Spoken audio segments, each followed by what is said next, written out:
mamaku tuh bergabung dengan mereka ternyata. Namanya Children of God, COG. Nah itu yang dibilang, yang gue boleh kayak orang. Kalau gue bawa cewek gue gimana ngol? Ya bisa aja cewek lo sama orang lain. Oh malah begitu resikonya ya? Yoi. Di situ lu mau apa? Mau gengbeng, mau apa, setelah di meja altar harus lengkap, harus ada ininya, kerincingannya untuk mengundang siapa yang kita mau panggil. Di negara ini, negara contoh nih, kita jujur nih. Contoh, ini negara muslim. Tapi ternyata praktek satanik di dalam kenceng. Ya kan orang lebih percaya perdukunan. Iya. Allah itu tidak pernah memberi cobaan kepada hambanya melebihi kekuatan dari hambanya. Itu janji Allah. Jadi di saat lu menghadapi masalah, klaim janji itu. Bayangin, hidup kalian tadinya lagi enak-enak, lagi penuh canda tawa, tiba-tiba kalian keseret dalam sebuah aliran sesat. Dan ini nggak cuma cerita fiksi, ini cerita nyata yang dialami sama Bang Mongol Stress. Dan sekarang kisah kelam itu diangkat ke layar lebar lewat film Gereja Setan. Penasaran kan? Apa aja yang dialami?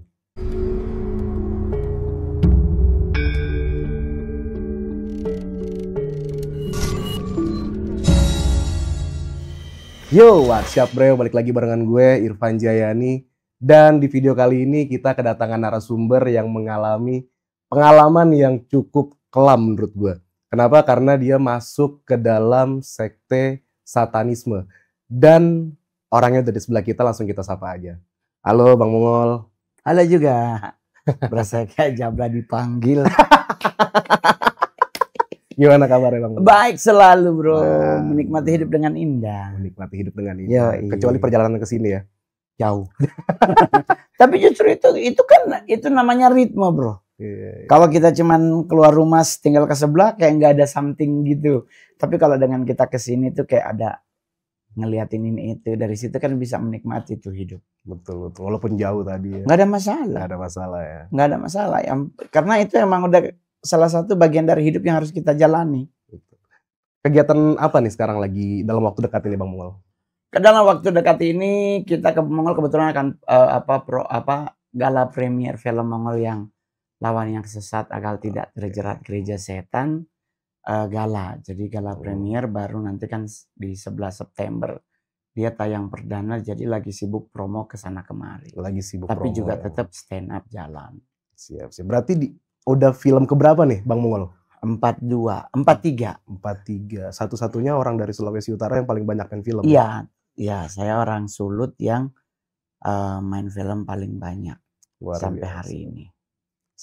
Jadi ini bakal menarik banget, gue bakal dengerin cerita-cerita dan pengalaman dari Bang Mongol ketika waktu dia bisa dibilang menjadi anggota aktivis kalau benar. Ya. Jadi anggota komunitas penyesatan. Bisa diceritain nggak tuh awalnya gimana tuh Bang Mongol bisa terjun ke situ? Sebenarnya sih gue nggak pernah bercita-cita Bang. Oke. Karena gue dulu masih ingat banget, sumpah demi Tuhan, gue tuh cita-citanya pengen jadi duta besar.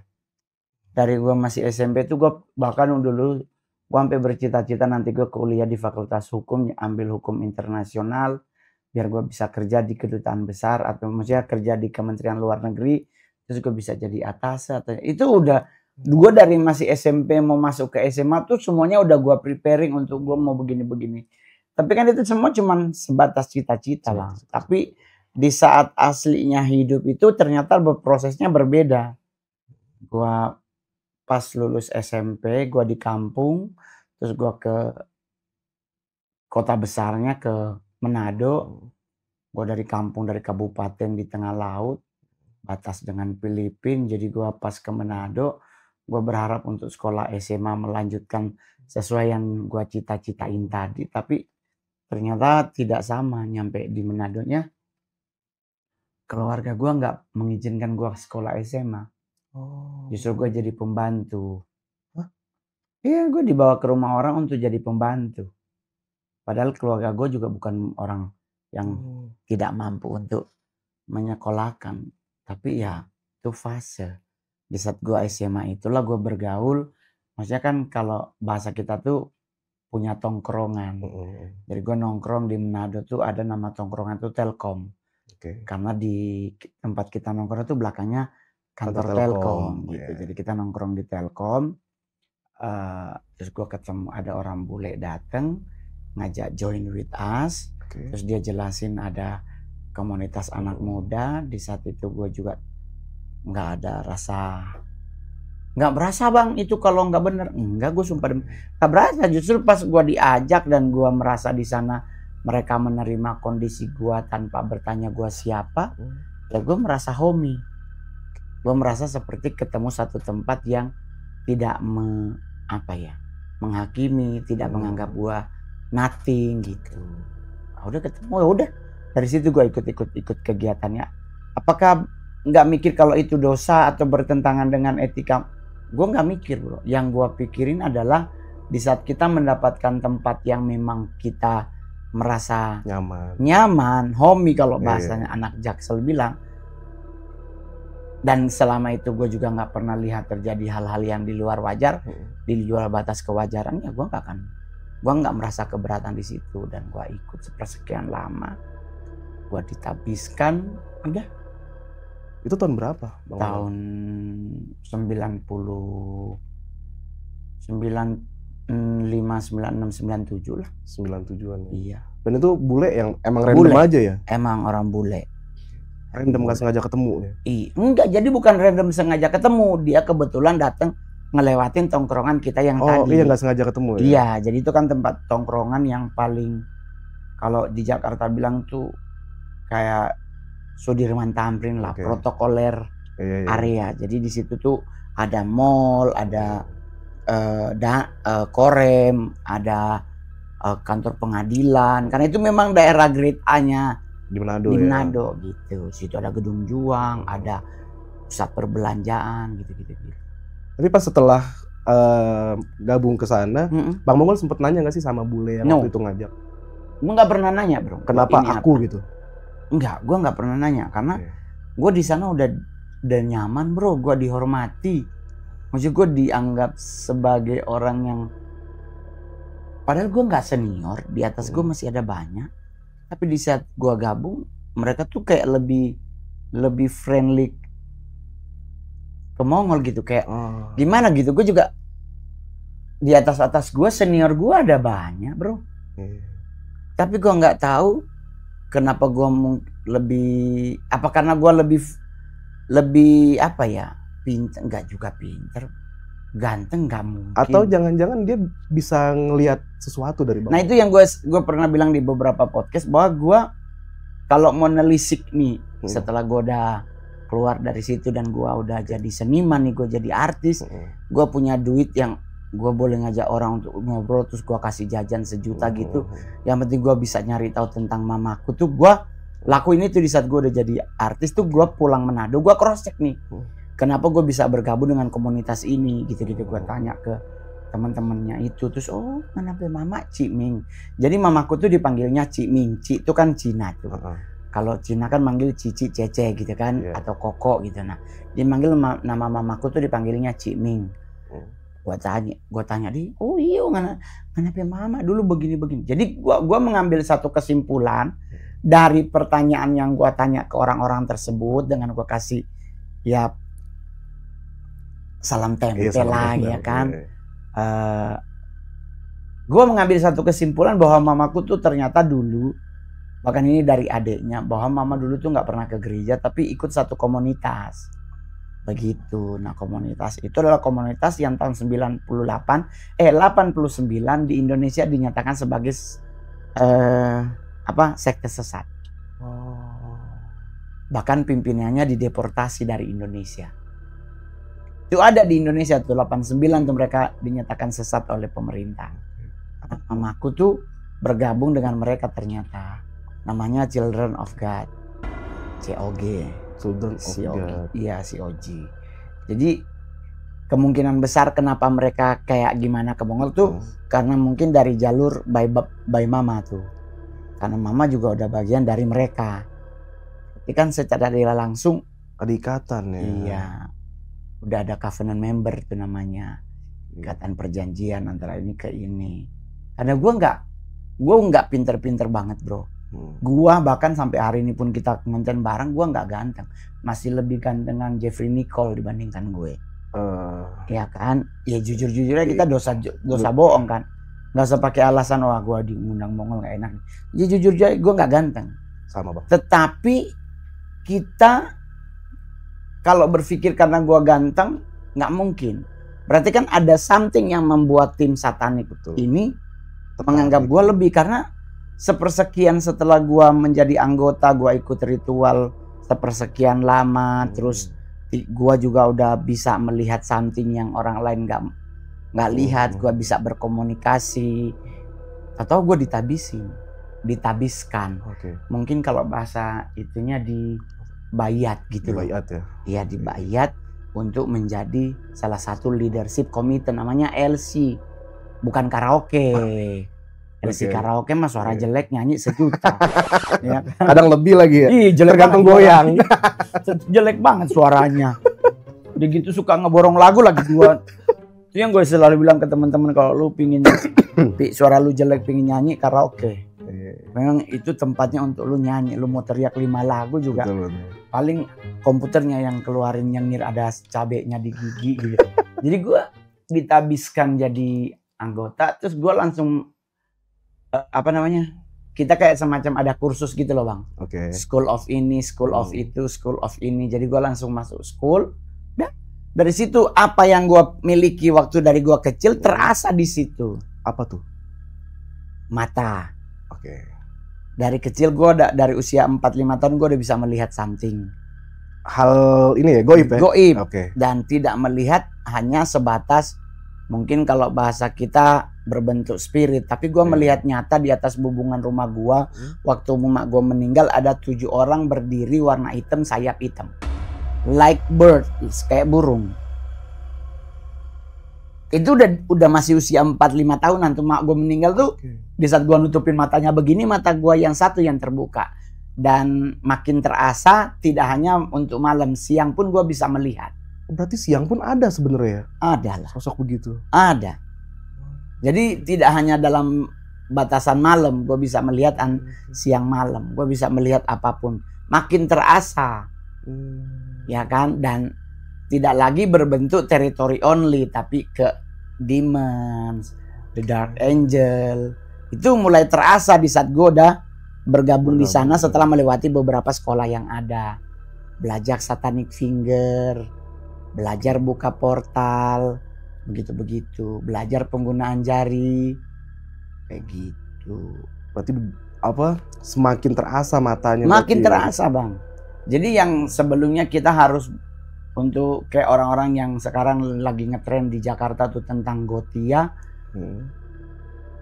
udah di luar kepala di gue. Udah hatam lah ya? Udah hatam Bang, udah dibayar. udah belum baru satanic finger. Satanic finger nih apa? Jari nih. Kayak buat nulis untuk ngapain gitu, nulis untuk? Oh, lu nggak pernah lihat nggak di beberapa film-film Cina atau film-film Amerika yang tentang menulis abjad terus buat ngebuka ini? Oh iya. Nah itu jadi sampai ke situ, sampai buat apa turun ke bawah peletang gitu. Nah, itu karena satanic finger, jari kan diajarin dari jari. Nah jadi itu ini juga baru gua ngomongin di lu. Jadi sekolah-sekolah ini gue bisa kesini bisa mengetahui ini tuh dari sekolah ini itu, karena ada sekolahnya. Betul. Itu ada satu tempatnya nggak sih? Ada Bang, ada. Bahkan kita bisa praktek langsung kalau udah untuk uji praktek, mukulin air manggil siapa gitu. Bisa begitu? Wow. Begitu. Dan itu bisa milih nggak sih Bang Mongol, kayak misalkan Bang Mongol mau cuman sekolah untuk bisa buka mata atau tangan? Nggak bisa. Jadi kalau lu masuk leadership committee, lu harus mempelajari ini itu karena itu untuk kita. Kalau gua nanti mau kemana, mau ngapain, tugas yang dikasih ke gua harus ngapain, gua harus kuasai itu. Udah punya skillsnya lah. Coy. Jadi kayak gua mungkin pingin ke satu wilayah nih, gua cross check teritori wilayahnya. dia warnanya ini butek nih, agak kehijau-hijauan, oh berarti prostitusi nih gede nih di daerah ini nih. Nah kita cari titik. Cari titik ya? Cari titik nih. Titik di mana yang paling ini begini. Nah kita mark. Itu. Gitu cara mainnya. Yo coy. Jadi kita nggak, kalau kayak bahasanya kan, kalau lu mau masuk satu wilayah kan lu harus taklukin kan dari menara pertama, dari pintu masuk. Betul. Pintu masuk lu harus hantem. Ya kan, itulah kenapa di beberapa pintu masuk daerah kan ada segala macam keris ditaruh di bawah, apa-apa. Karena itu kan untuk tapal batas. Ya kan, nah itu yang harus dihantam dulu tuh. Baru kita cari titik hijau tadi. Kalau titiknya mungkin merah ke kuning-kuningan kayak lebam. Lebam tuh kayak ditonjok di biji mata terus besoknya jadi merah kebiruan gitu kan. Nah itu lebam, berarti di situ pembunuhannya tinggi, pertumpahan darah kalau bahasa kitanya. Nah jadi kita cari titiknya. Pasti akan ada darah yang tertumpah di titik ini, nggak pernah enggak. Pasti. Entah pembunuhan, kecelakaan. Nah itu kita cari titik. Titik itu kenapa? Karena untuk berhubungan dengan yang bawah. Bang Mongol, sorry dipotong. Ini kan aku nih awam banget ya. Dan memang belum pernah masuk. Awang mana nih anaknya? Awam. Di Amerika ada Awang Kitchen. Itu kan restoran Indonesia paling keren di Amerika. Lu makan pecel lele $40. $40 berapa tuh ya? Itu? Taruhlah sekarang 17.000 ya. 17. Taruhlah 16 Bang. Kali 4 berarti 4 tambah 2 60.000, 600.000. Satu piring. Ayam sepotong doang Bang. Sama timun sama sambal. Buat DP motor. Mau nanya apa? Ini kan aku awam banget soal ini. Di dalam sana tuh kegiatannya apa aja sih? Anggota-anggota satanis yang dilakukan di sana? Kalau kegiatan yang biasa, yang umumnya ibadah doang, Mas ya, kayak kita kan istilahnya kita bukan ibadah, kita istilahnya tuh ritual. Ritual itu kita harus menyediakan ini itu, kita harus punya ini. Di meja altar harus lengkap, harus ada ininya, kerincingannya untuk mengundang siapa yang kita mau panggil. Nah kalau dia datang, kerincing itu akan berbunyi. Kita harus ini, sediakan ini. Soalnya kita hari ini ritual mau manggil si ini. Harus sediakan apa yang menjadi benda favoritnya dia. Gitu contoh kayak mau manggil nih Belzebub. Lo harus sediain pepaya busuk. Pepaya mateng, tapi yang udah ada ada kayak borok itunya loh. Udah mulai membusuk. Jadi bukan yang pepayanya lu kekep pakai karung terus dia busuk, nggak boleh. Dia harus yang dari masih di pohon, tapi udah ada kayak bonyokan gitu, kayak bisul yang busuk. Nah itu lu petik, lu taruh. Nanti lu bacain ada 4 bait. 2 kali berarti 4 kali 2 berarti 8 bait kayak baca puisi gitu. Terus panggil. Nah dia lu kalau manggilnya tuh harus spesifik. Dia anak siapa? Maksudnya kayak Belpegor, the son of siapa gitu. Karena kan ada banyak yang menyerupai. Karena kan ada banyak legionnya. Ada banyak yang menduplikat diri. Kayak bahasa kita sekarang tuh AL. Apa tuh AL artinya? Apa? Yang apa tuh, orang mukanya mirip banget sama kita padahal bukan kita. Menyerupai ya? IL, iya. Apa AI. tuh? AI ya? AI. Apa tuh? Artificial Intelligence. Ya begitu kan? Ya begitulah. Bisa tadi juga begitu bro. Jadi datangnya dia itu belum tentu dia kalau kita salah panggil. Bisa aja legionnya. Kan kita manggil Baal. Baal itu kan Lord of Well. Kalau kita baca Gotia, dia yang menjadi sumber penitipan hartanya Salomo. Kalau cari-cari itu ada banyak tuh di internet. Gotia. Nah, itu adalah 72 malaikat kegelapan yang dititipkan hartanya Salomo. Nah lu kan mau manggil Baal, lu harus Baal mana nih? Karena ada Baal Berit, ada Belzebub, Baal Sebub, ada Baal. Jadi ada banyak perbedaan. Jadi harus spesifik. Ritual itu, Mbak. Pokoknya harus lengkap. Baru nanti kan ada event-event tertentu kayak Halloween, Valentine, kita juga bikin ritual yang besar. Kalau enggak ya itu sekolah buat para leadership. Tapi kalau dia datang itu bisa menyerupai bentuk manusia yang ganteng nggak sih? Bisa. Bisa. Tapi hanya sepersekian menit lah. Kan kayak ada, saya nonton film Netflix tuh series Iya. Lucifer, kan dia bentuknya manusia ganteng banget kan. Oh, very Iya. very handsome. Oke. Cakep banget. Tingginya yang tadinya kita normal melihat dia pun jadi kayak pengen diboboin. Mau cewek mau Ingat cowok loh, ya? ingat kita pinginnya diboboin bukan dibuahi. Kita Oke. hanya pingin bobot together. Karena saking cakep banget. Cakep. Tapi itu hanya per menit bro, nggak pernah cari dia dan langsung cakep begitu, enggak. Oh. Karena wajah aslinya dia itu cakep itu. Semua malaikat yang diciptakan Tuhan itu nggak ada yang jelek. Oke. All handsome, all beautiful. Tetapi di saat mereka melakukan pemberontakan, kutukan kejelekannya itu menjadi bagian mereka. Jadi cakepnya itu hanya per menit, dia akan berubah menjadi lain. Ya, Kalau tidak numpang tubuh. Oh, butuh tubuh ya. Iya, numpang tubuh. Nanti dia masuk kayak di film Ghost. Yang manggilin itu terus dia masuk ke ceweknya, ke siapa, Whoopi Goldberg. Iya. Kayak itu, jadi menggunakan tubuh orang untuk menjadi perantara apa yang disampaikan. Nah, aku kan juga sempat lihat podcastnya Bang Mongol di mana-mana nih ya. Soal ada pesta seks. Nah, itu kan ritual, di ritual. Itu salah satu bagian ritual. Iya. Dari Itu ritual. kita bisa milih nggak mau sama siapa? Ya terserah. Yang penting yang ada di situ ya. Nggak bisa lu telepon yang kesini dong. Nggak bisa. Nggak bisa bawa dari luar. Nggak Ya? bisa. Oke. Lu boleh bawa dari luar, tapi dia kan harus menjadi bagian ritual. Oh, harus sesama anggota. Yang ada di situ. Yang ada di situ. Iya. Lu terserah lu mau 2 cewek 4 cowok nggak ada masalah. Asal dia mau.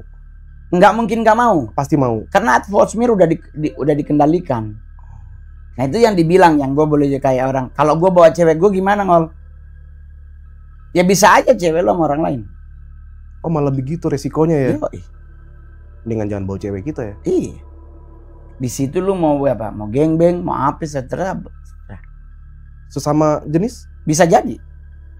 Semua bebas bro. Bebas. Karena hawa nafsu itu diberi. Oke. Ya kan? Iya.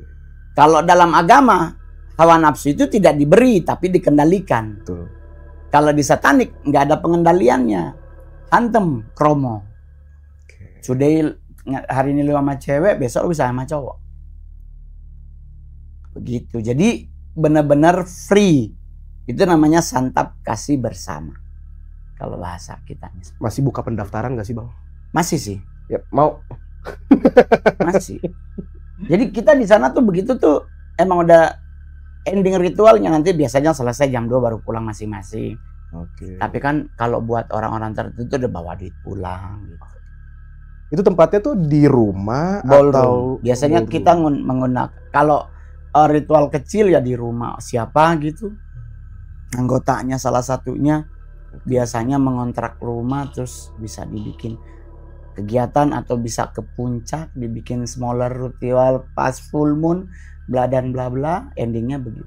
Paling sedikit sekali ritual itu ada berapa orang Bang? Paling kalau yang ritual kecil yang mentok cepet 170 lah paling itu. banyak Tapi banget. kalau ritual besar, bisa 1000 bang, bisa ribuan. bisa Ya. 1000. Dan itu datang harus dengan pakaian yang kan kalau di film kan kayak jubah hitam. Itu hanya untuk pimpinan. Itu anak pimpinan. Iya, lu mau pakai baju biasa juga. Oke. Lu atau lu mau nyamar pakai kebaya kemben juga bisa aja. Tapi kalau untuk para leadership tuh harus pakai baju Yang tudung vampir, itu ya? dibilang tudung. Iya, karena kan nanti biar kelihatan gimana gitu. Kalau gue pribadi gue belum pernah bertanya kenapa sih harus pakai baju seperti itu. Iya, kenapa? Gue nggak pernah nanya. Nggak pernah nanya ya. Karena buat gue nggak ngurusin begitu bro. Oke. Karena itu cetek. Gue kan pekerjaan yang gue lakukan di dunia satanik itu kan pengendaliannya. Gue harus mengontrol wilayah. Gue punya tim tuh. Tim gue jalan kemana laporan bos di sini. Oke, berarti begini. Nah itu yang gue selalu pernah gue ngomong di satu konten. Kalau ada wilayah lu yang keseringan terjadi kecelakaan, nggak tahu bagaimana gitu, kagak ada mobil, cuma dia sendiri, tahu-tahu bisa nggak kayak nabrak apa gitu, bisa kecelakaan, tumpah darah, mati. Gimana bang tuh mengatasinya? Air sebenarnya. Air. Iya. Tapi harus dicampur dengan sesuatu. Lu nggak usah ada nggak usah. Oke. Lu cuman bersuara. Apa tuh? Boleh nggak berhenti di sini? Oh. Tapi yang penting itu sebenarnya air sama campuran itu tadi tuh ya. Iya. Air sama satu benda. Boleh tahu nggak Bang apa? Campuran? Garam. Garam. Iya. Garam itu penetralisir. Iya, semua rata-rata praktisi-praktisi kalau ini mediasinya pakai garam, Iya. bener sih. Garam mana yang paling cocok? Garam yang dipakai buat mandi, yang garam kristal atau garam dapur? Sebenarnya yang paling manjur tuh garam dapur. Yang halus. Karena dia dari laut. Oke. Garam laut yang paling cocok. Cuman kan dia mahal, Pak. Iya sih. Lu ngambil terus mak lu besok masak hilang, mak lu teriak, anak setan, garam gua habis. Gitu. Jadi, tapi kan garam kristal dia karena garam kristal tuh yang gede-gede itu loh, Bang. Iya, tahu. Nah, yang paling benar tuh lebih bagus adalah garam dapur. Jadi hanya 2 benda nih, Bang. Kayak satu gula. Oh, gula juga. Ya. Jadi 2 benda ini adalah 2 benda penetralisir. Jadi garam dan gula. Jadi lu tinggal melihat itu. Nah, itu gua pelajari di dunia satani. Oke. Pas gua baca di literasi ternyata oh iya juga ya. Begitu. Tapi jangan Tropicana. Mahal, Pak. Mending gula pasir sekilo. Lebih murah lagi yang agak warna-warna merah. Buat netralisir aja mahal banget. Iya, jangan yang begini. Jangan gula putih yang putih banget. Halus, ya. Mahal itu, Bang. Kalau pakai gula donat boleh nggak? Oh, yang gula halus. Iya, gula halus. Enggak, itu rugi kita, Bang. Rugi. Mahal soalnya. Mendingan yang gula bener, tapi kan ada yang gula putih, ada yang agak sedikit butek merah gitu. Iya, nah, itu aja itu murah tuh. Yang penting kan dicarinya adalah gula. Tapi bukan yang buatan. Yang bener original gula. Jadi ada komposisi kayak buat ngusir badai gitu. Ada komposisi garam tuh harus 1 sendok. Perbandingannya kalau garam 2 sendok, gulanya 1 sendok. Campur air, jangan air dari dispenser, tapi air yang dari talang air itu loh. Kan kalau genteng kan ujungnya pasti kan netes air. Nah, ambil air itu, penuhin wadahnya, tapi wadah nggak boleh tanah, harus dari kaca. Harus dari kaca. Ya, jadi campur garam 2 sendok, gula 1 sendok, ambil air yang netes dari embun deh bisa jadi. Karena kan genteng kan? Dari genteng aja yang kalau lagi hujan nih. Iya. Hujan kayaknya udah 20 menit, Iya. Nah, ada air tuh kan lu tampung, penuhin. Lu nggak usah baca macam-macam. Orang kita baca Pancasila aja bisa salah antara 2 sama 4 ketuker. Lu ngapain baca-baca? Jadi cuman ngomongnya tuh cuman simple. Teriak aja 2-3 kali tukerannya. Tapi harus lebih tinggi dari kepala lu. Tukerannya. Nah, lu taruh di tempat yang ada tempat yang lebih tinggi, lu taruh aja di situ. Paling 10-20 menit reda badannya. Berarti yang penting itu tadi air, gula, garam. Tapi airnya yang kalau badai itu harus air dari hujan. Nggak boleh dari kamar mandi, yang air yang netes itu. Sama gulanya jangan kebanyakan. Kalau banyak kan panggil KPK ntar. Itu juga. Tapi kan udah dapat abolisi. Oh iya. Kita nggak bahas itu. Oh iya. Iya benar. Ini ngomongin satanik. Tujuannya tuh apa sih satanik? Tujuannya cuma satu. Kalau bisa di akhir zaman, di saat Imam Mahdi dan Isa datang, nggak cuma mereka yang menjadi pasukannya. Di agama Kristen juga sama, di saat Yesus bersama orang-orang kudusnya datang berperang mencari sesosok ular tua. Setan itu sosoknya bukan naga, setan itu sosoknya ular. Karena kita balik lagi ke kasus Adam dan Hawa di Taman Eden tentang buah kuldi. Iya. Yang menggoda itu ular, bukan cebong. Ular. Nah, berarti ular yang dicari, ular yang sama. Nggak mungkin dia nyari naga. Naga ada di selatan, namanya Leviatan. Berarti tujuannya sebenarnya untuk nyari ular. Nah, itu dari satanik sendiri nih, dia ngincernya kan di Indonesia anak muda ngincernya. Oke, itu anak muda. Kalau secara agama, dia lebih hantem mana? Kami nggak milih agama. Oke. Siapa aja anak muda, kalau milih agama dikit yang hadir. Semua agama. Tapi ada beban buat beberapa agama yang harus kita ajarin. Agama yang berhubungan dengan iman yang sama tentang Abraham, keturunannya Abraham. Islam bilang kayak Ibrahim. Nah, dua agama ini kalau bisa makin banyak masuk. Karena penyelewengan nanti kan di tengah-tengahnya. Jadi begitu-begitulah. Gitu-gitu ya. Bang Mongol sendiri banyak rekrutan? Gua bukan di bagian pencari jiwa. Oh, bahasanya tuh pencari jiwa. Iya, gue bukan di tim itu. Kan gue tim leadership. Pencari jiwa yang CTK no. Yang gue kemarin dia ikut ritual dapat bawa teman 2 dikasih 1 juta, besok dia bawa 3-4. Oh, ada komisinya. Di gope kan gue bilang nggak pernah ganti tuh gue. Bilangnya gope dari zaman dulu tuh dapatnya gope. Nah, jadi kalau lu dapat gope setiap kali ritual seminggu 3 kali, lu bawa 3 1,5 juta, berarti kalau seminggu 3 kali 3 bulan lu beli iPhone 16 yang Max Pro yang 1 tera. Nggak lagi cumcang handphone lu. Jadi itu emang begitu apa strateginya. Jadi kita kayak multi level, cari kaki per kaki. Dari kaki per kaki.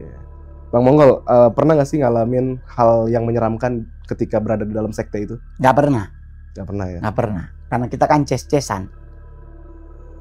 Kan gue ada target gue tercapai kan gue naik level. Seperti Highlander, gue bunuh orang, kekuatan orang itu pindah ke gue. Di saat gue berhasil dengan tugas yang gue dikasih, ya gue dapat reward. Begitu, dapat janji yang setelah gue bertobat, gue baru tahu bahwa itu janjinya palsu. Janji bui bang. Ntar pokoknya kalau gue bebas, lu gue besuk.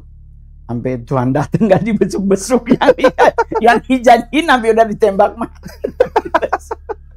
Ya kita kan kalau di penjara begitu bro. Iya. Pokoknya bro kalau gua udah bebas duluan pasti gua mudah-mudahan lah, alhamdulillah gua besuk lah. Sampai yang dijanjiin udah bebas gak pernah dibesuk.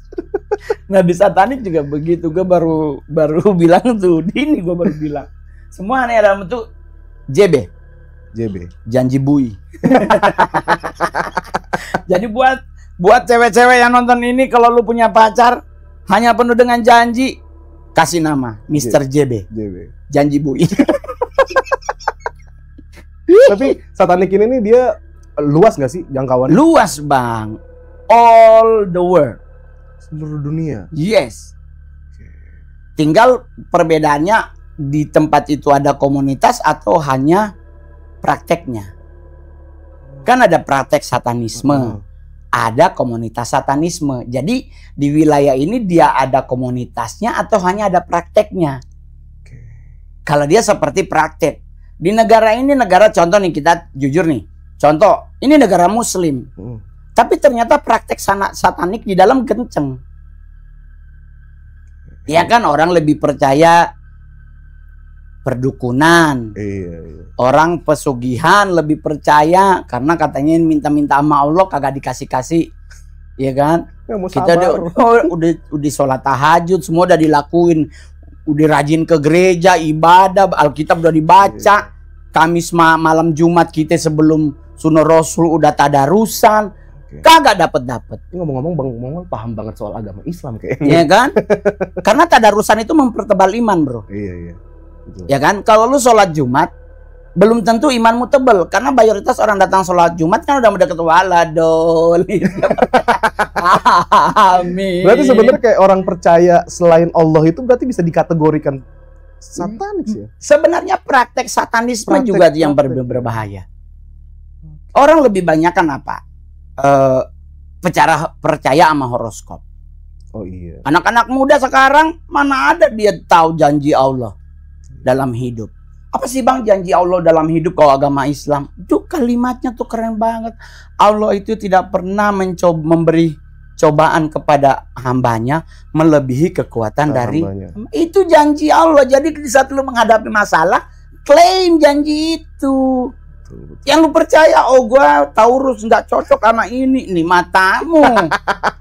Lu yang nggak cocok tuh kalau jenis kelaminnya sama. Iya dong. Mau ngapain? Kan nggak lucu. Ya Allah gedean dia. Malah ngadu nasi.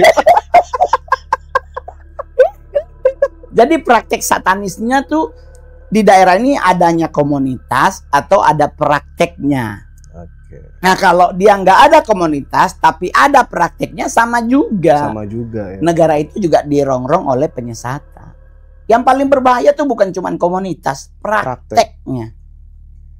Lu bayangin di daerah yang segitu religius, ternyata orang lebih banyak ke dukun. Coba kita DKI Jakarta aja lah bro. Iya. Berapa banyak udah ada surveinya tuh orang lebih banyak nyari pesugihan untuk hidup saat ini saking udah bingung. Ada di Jawa tuh ada salah satu gunung, bahkan dia mempraktekkan seperti yang dipraktekkan sama satanis. Dimana kalau mau kekayaan di sana bertukar pasangan. Bisa juga. Kan pesta seks juga kan? Bisa lah. Yang paling itu nggak usah kita ke Gunung Pulau Jawa, DKI Jakarta aja berapa banyak dulu tanya-tanya. Gua pernah bikin survei sama teman-teman. Pesugihan kekayaan di Jakarta di Pulau Jawa tuh siapa bang paling tinggi? Blorong, Gunung Kawi. Iya Gunung Kawi yang pesta seks itu. Iya, Blorong sama Gunung Kawi. Gue bilang Blorong tuh apa? Sosok ular bang. Di konon kabarnya anaknya Kanjeng Kidul. Oke. Terus dia warnanya apa? Hijau bang. Yuk kita cari ada nggak yang pernah melakukan pesugihan Blorong terus dijanjikan kekayaan dia kaya. Gua ketemuin orangnya. Ada katanya. Kaya bang. Kaya bang. Terus gue tanya sama dia, lu gimana lu kaya? Jadi ternyata ada umbe-rambenya. Ada syarat dan ketentuan tuh harus ngasih ini. Sapi usianya begini, harus begini. Terus harus bawa ini yang nggak boleh di itu harus di atas daun pisang. Kalau nggak di anyaman bambu dibentukin kayak ketupat. Dimasukin di situ terus begini. Terus gue tanya, nah terus kalau begitu Blorong ngasih apa buat sebagai tanda bahwa dia berkenan dengan hantaran lu itu? Oh dia ngasih sisiknya bang, dikasih ke orang yang memberi sajen tadi. Dia bilang buat sisiknya buat apa? Jadi dikasih sisik bang, terus harus ditaruh di dompet, nggak boleh dilepas, nggak boleh dikeluarin dari dompet sama sekali. Terus gue tanya kan sisiknya berapa, dikasih lalu 3 bang. Selalu 3 sisik. Gue bilang sama orangnya, ini penduduk Jakarta ada 20.000, lu ambil 3 berarti ada 200 orang. Botak Blorongnya bang. Yang paling lagi segitu ya. Ada 200 orang pesugihan Blorong, terus Blorong kasih 3 sisik. Botak ulernya. Meninggal bukan gara-gara dibacain Al-Fatihah, meninggal gara-gara beling botol tetanus Blorong. Yang bener tuh kerja. Betul. Yang bener tuh cari ibumu, minta restu sama orang tuamu. Mak, gue mau berangkat kerja, doain semoga gue ridho nih kerjaannya buat gue bisa mendatangkan kebahagiaan. Target gue pengen mak naik haji. Nggak usah bro, lama antriannya. Sekarang korupsi haji lagi sementara dibuka. Itu kata setan. Bukan gua mah ngebisikannya sedikit. Itu kan nanti wah kita kena godaan setan bang, ini sampai korupsi. Mata lu di godaan setan, mata lu lihat duit bi. Kata setannya perasaan gak segini. Kenapa sih orang kalau ngelihat mata jadi hijau? Karena kalau dia lihat kuning tai.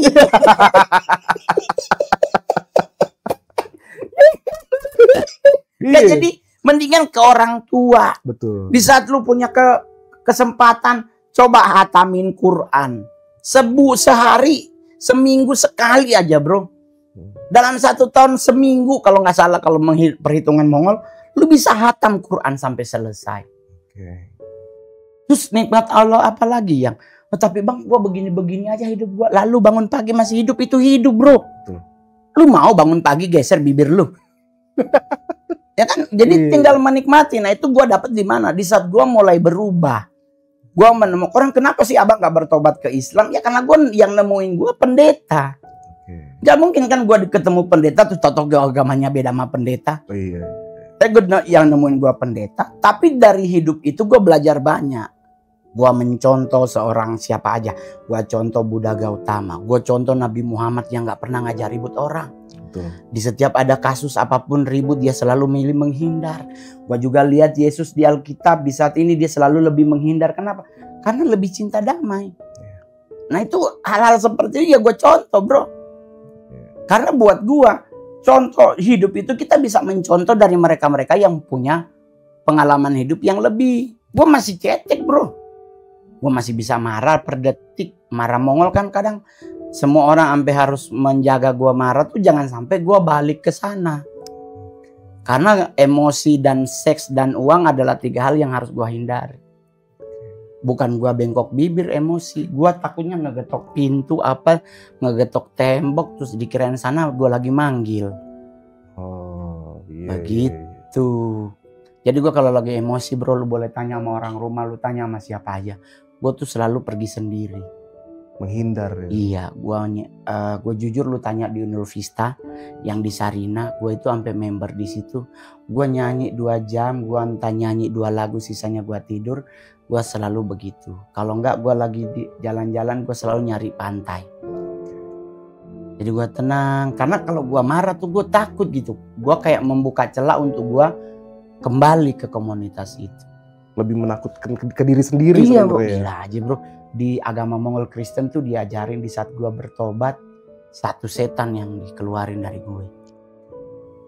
Pas gue los, 1 ngajak 7 bro. Jadi 8 masuk di 1 aja gue udah belangsa. Dia begini ini gimana? Jadi 1 keluar malah manggil temen ya? Iya kan emang begitu. Iya. Emang lu kira setan itu ada di takhta? Bosnya yang duduk di sana. Yang lain kan mengelilingi nih nyari-nyari momen siapa yang bisa dihantam. Oleh sebab itu kalau di agama Kristen dibilang jangan sampai engkau tidak memperkatakan Taurat itu siang dan malam. Perkatakan setiap hari. Di Islam juga begitu. Mau naik mobil aja lu harus ngucapin. Lu mau turun mobil lu harus ngucapin. Baca basmalah. Itu buat apa? Buat lu mengklaim diri. Gua nih udah punya Tuhan. Gua udah punya Allah. Gua udah punya Nabi nih. Itulah namanya kalimat syahadat. Lu tahu kenapa anak kecil diazanin? Iya, supaya mengklaim kalau dia betul beragama. Itu yang benar. Jadi jangan pikir bahwa wah ini mah kayaknya ini ajaran si A gitu. Ajaran ini enggak, itu bukan. Itu pengklaiman. Itu mark bahwa ini anak namanya siapa, bin siapa, dia udah punya Allah, udah punya Nabi, ngikutin bapak mamanya. Nanti hidup ke depannya dia jadi seperti apa, itu tinggal dari kita mendidik. Itu bro, jadi jangan disepelekan tuh tugas seorang ayah di saat anak lu lahir. Betul. Jangan sampai lu azaninnya pakainya buat Idul Fitri. Ada videonya kemarin malah takbiran. Mau disembelih anaknya. Itu kalau anaknya bisa ngomong, ya Allah kenapa cosplay jadi Nabi Ismail, kata dia. Gua lihat di TikTok, gua sampai ketawa. Itu mungkin wajar bro. Iya. Gugup bro, lu kirain betul. Orang kita ketemu camat aja gugup, ini keluar aneh. Tuh, tadi paling nggak masih 1 server. Itu takbiran. Oh salah.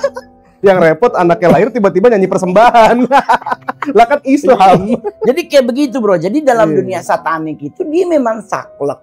Dia saklek tuh on the track. Dia lurus-lurus. Tapi ada beberapa hal dalam hidup ternyata setelah kita, kayak gue nih contoh. Setelah gue mengenal hidup yang sesungguhnya nih, gue berbalik dari jalur mereka. Dari gelap gue mencapai ke terang. Kalau bahasa Kristennya eklesia. Gue berubah 100% dalam hal menghadapi hidup. Gue dihina orang, gue datang ke Manado, nggak ada orang Manado yang mau temenan sama gue bro. Gue asli orang Manado. Tiap kali gue ke gereja mereka nggak mau duduk bareng gue. Karena selalu bilangnya bikin malu. Cuman baju Al-Quran gitu. Karena gue jujur aja, gue jualan koran bro, Tugu Tani. Ya itu fase hidup yang harus gue lewati. Berarti pernah di titik itu? Gue pernah di pinggir jalan bro. Security Arya Duta juga masih ada yang kenal Mongol kok. Karena kita dulu kalau ada razia kaburnya ke depan, ke seberang kan. Iya benar. Mau kemana? Numpang berlindung di sini. Iya. Masuk di kolong jembatan antara Arya Duta sama Marinir KKO. Kalau enggak kita lari lewat Kernolong atau masuk rumah PKI itu di dalam. Nah lu cuma pakai sandal, lu pakunya segini-segini banget. Jadi kita harus, jadi di saat gue keluar dari satanik itu bukan berarti hidup gue baik-baik aja bro.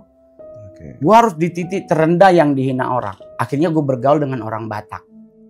Karena hanya mereka yang menerima gue nongkrong bro. Sahabat-sahabat gue yang orang Manado semuanya kalau lihat dia lebih baik pulang Manado Mongol. Saat di Jakarta jadi tukang koran.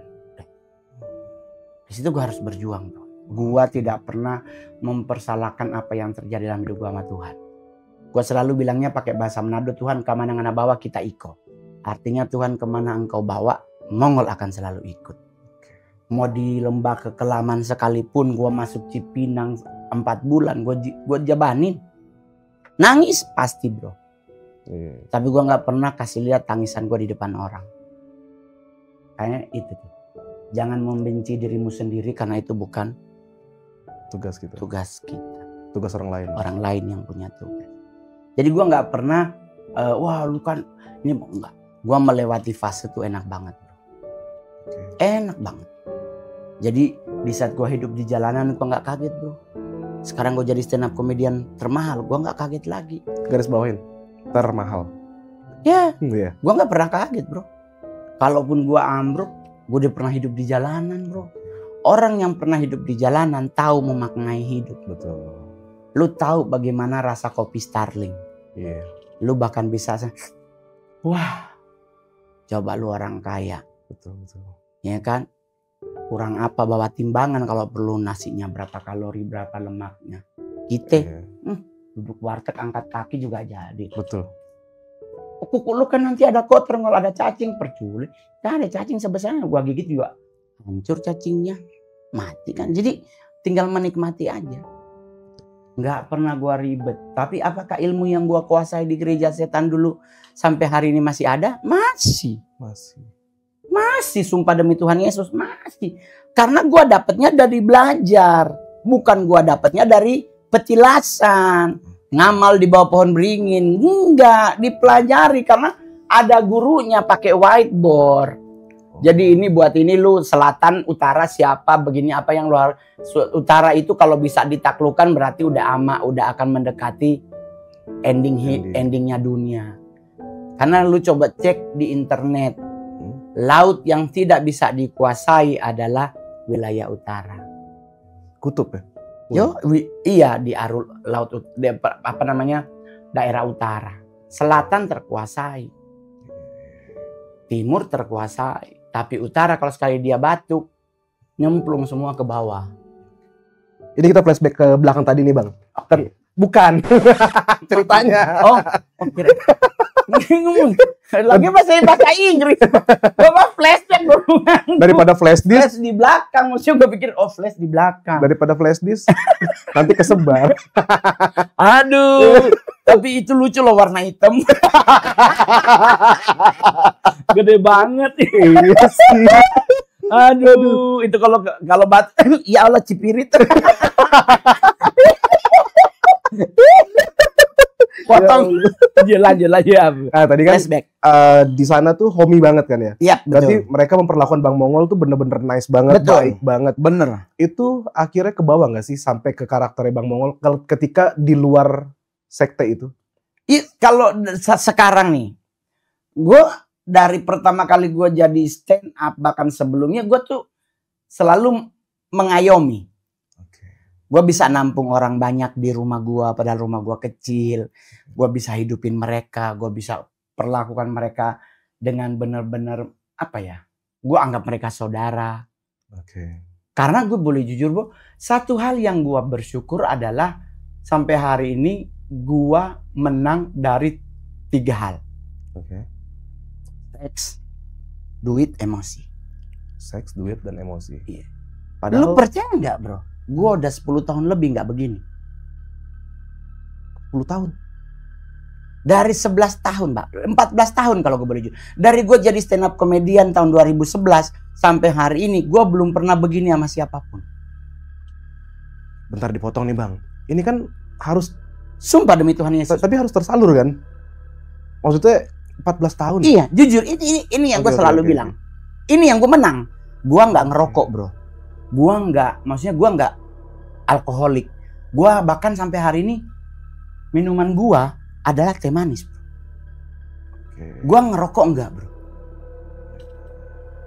Nah, itu yang gue boleh jujur, itu gue menang. Dalam hal duit, mungkin ini yang gue lemah. Maksudnya gue nggak bisa lihat barang, gue pingin jajan gitu. Tapi setelah gue kesini gue mengalami satu masalah, duit gue hilang gara-gara dipinjam orang buat nyalon. Ya gue nyantai, bro. Teman-teman gue lain pada, kenapa nggak ditagih? Pikir yaudah biarin aja lah. Nyalon di daerah mana? Ada satu orang minjem jalur gubernur, duitnya kepake. Ternyata dia korupsi COVID. Jadi orang ya? Nggak jadi, orang ditangkap. Jadinya ditangkap, bukan jadi gubernur. Gimana? Gue nggak.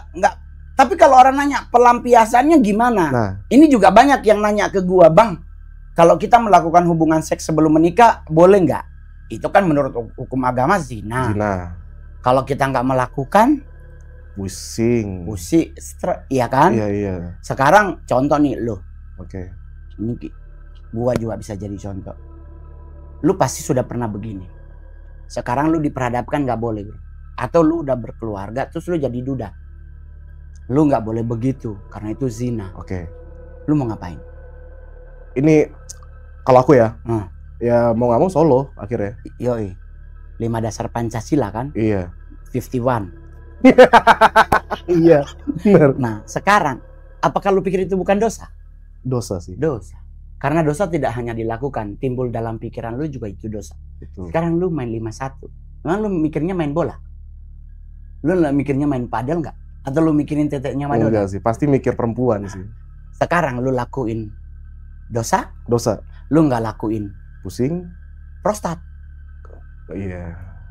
Lu onani? Dosa. Dosa. Sekarang gimana solusinya? Aku nggak bisa jawab. Kalau Bang Mongol gimana jawabannya? Gua selalu bilang, it's me. Oke. Itulah gua manusia. Ada titik kelemahan di diri gua. Tapi di saat gua melakukan sebuah kesalahan, gua carinya ke Tuhan.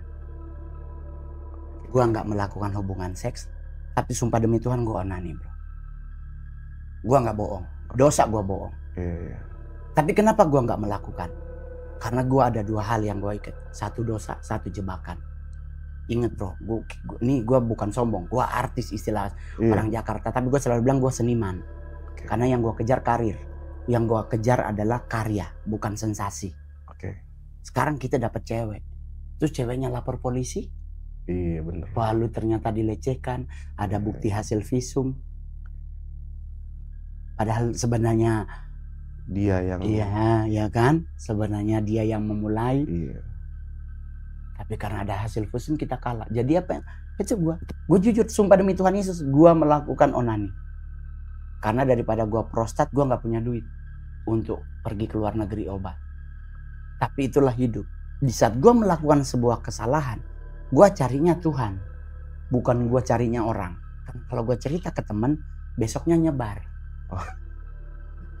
Terakhir Bang. Apalagi kita udah tua. Lu udah umur berapa bro? 31. Lah gue udah 48. 48 ya? Gak ada kebanggaannya bro. Dulu waktu muda bangga sampai dada, sampai mata. Muncratnya? Sekarang netes. Habis di situ. Jalan gak kesana. Gitu yang... Ini manusiawi. Jadi itulah gue bro. Gue nggak pernah munafik. Gue nggak pernah terlihat sempurna atau suci, holy. Ya shalom, nggak. It's me. Ada hal dalam hidup gue yang sedang gue perjuangkan untuk menjadi lebih sempurna. Tetapi gue harus kalah dalam beberapa hal. Tetapi gue tidak akan melakukan sesuatu yang melanggar etika, moral, dan hukum. Di saat gue beralih dari hal yang gelap ke terang yang Tuhan sudah beri, gue pertanggungjawabkan hidup itu bro. Gue kalau mau sombong boleh bro. Gue mau diajak podcast, lu boleh tanya manajemen gue berapa bayarin gue. Tapi ada saatnya gue selalu bilang sama mereka, hidup ini gak cuma bicara duit bro. Dengan 15.000 lu bisa nongkrong di Monas bro, sampai pulang nggak akan kurang duit 15.000 lu. Karena di sana teh botol masih 2.000 bro. 2.000, kopi masih 3.000. Yo ijo. Kerak telur masih dapat 3.500, 3.500, kedip 3.000 aja bang. 8.000-nya rokok setengah lah ya. Masih boleh bayar parkir 2.000. Besok lu datang diparkirin bahkan. Iya kan? Betul. Jadi tinggal bagaimana kita mau menikmati hidup. Hidup itu lu nikmati, tapi tetap ada namanya etika, moral, dan hukum. Itu harus lu pegang teguh. Orang mau bilang lu jelek, biarin aja lah. Iya. Yang penting gua nggak ngambil tanah lu kan. Betul. Meninggal juga masing-masing kan. Betul. Nggak orang gila ODGJ di pinggir jalan. Di ngantem di tong sampah dimakan. Nggak ada berita orang gila kena diabetes, kanker payudara, nggak ada. Meninggal dia kadang miring, kadang tidur, kadang santai. Jadi itulah yang gue bilang, mendingan hidup itu apa adanya daripada ada apanya. Oke, ini kan jadi cerita Bang Mongol tentang satanis. Ternyata kan diangkat film ya.